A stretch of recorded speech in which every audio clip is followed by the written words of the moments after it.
Assalamualaikum warahmatullahi wabarakatuh. Saya akan menjelaskan materi motivasi.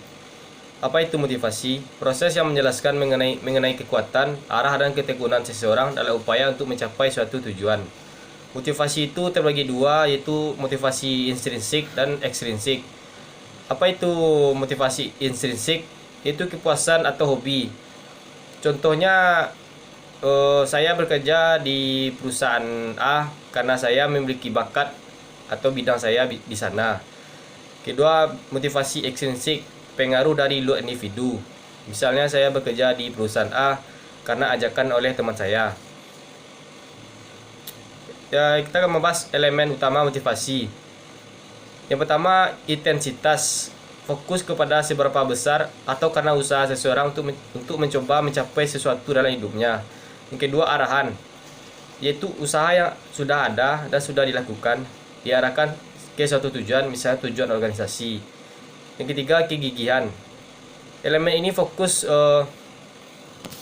kepada seberapa lama seseorang dapat mempertahankan usahanya. Kita akan membahas teori motivasi. Salah satunya teori hierarki. Teori ini dikembangkan oleh Abraham Maslow.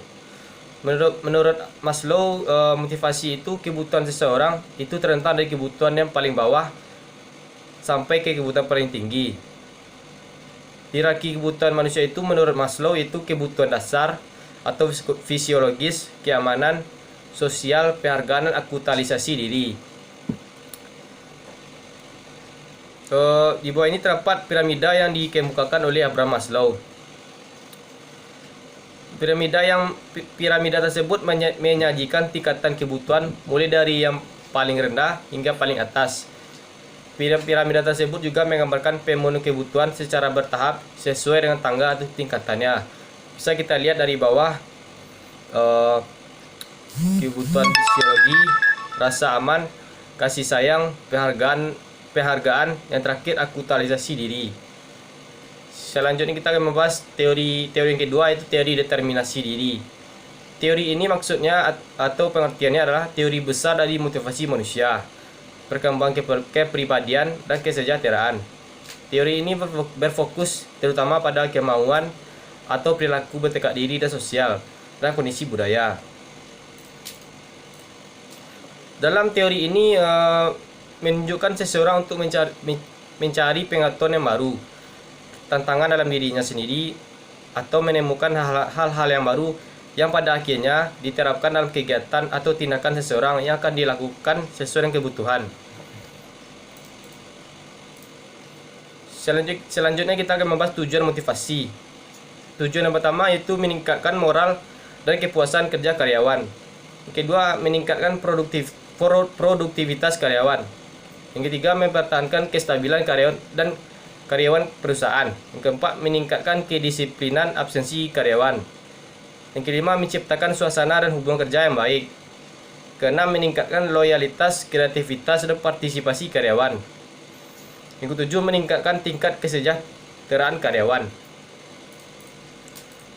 Berdasarkan tujuan motivasi di atas, jangan memberikan motivasi kerja kepada karyawan dapat mengubah perilaku karyawan. Dalam pemberian motivasi sebenarnya terkandung makna bahwa setiap pegawai perlu dilakukan dengan segala kelebihan, keterbatasan dan kekurangannya. Oleh sebab itu menjadi salah satu pimpinan perusahaan untuk dapat memberikan motivasi atau dorongan kepada bawahannya agar dapat bekerja dengan pengarahan yang diberikan. Kita akan membahas job arrangement dan job alignment. Apa itu job arrangement? Yaitu memperluas pekerjaan karyawan secara vertikal. Artinya, karyawan akan diberi tugas yang levelnya di atas pekerjaan pokoknya saat ini. Misalnya kita ambil contoh, saya mahasiswa di Bungata, diangkat oleh salah satu dosen di Bungata, yaitu Pak Purbo misalnya. Saya diangkat menjadi asisten dosen.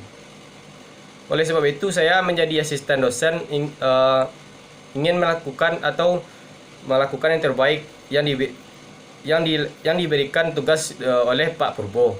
Yang kedua, job alignment.